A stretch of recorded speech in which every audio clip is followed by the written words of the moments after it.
சென்னையில் பெரியார் சிலை அவமதிக்கப்பட்ட சம்பவம் வன்மையாக கண்டிக்கத்தக்கது என துணை முதலமைச்சர் உதயநிதி ஸ்டாலின் தெரிவித்துள்ளார்.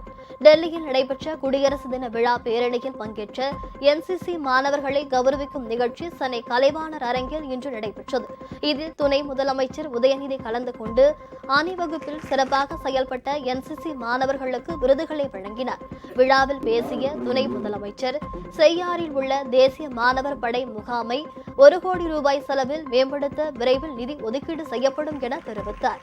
பின்னர் செய்தியாளர்களிடம் பேசிய அவரிடம், தந்தை பெரியாரை நாம் தமிழர் கட்சி சீமான் தொடர்ந்து அவதூறு செய்வது பற்றி கேட்டதற்கு அவரை பற்றி பேச விரும்பவில்லை என தெரிவித்தார். பெரியார் சிலை அவமதிக்கப்பட்டிருக்கு சென்னையில் தொடர்ந்து கண்டிப்பாக வன்மையாக கண்டிக்கத்தக்கது. நிச்சயமாக அரசு நிச்சயமா ஆக்ஷன்.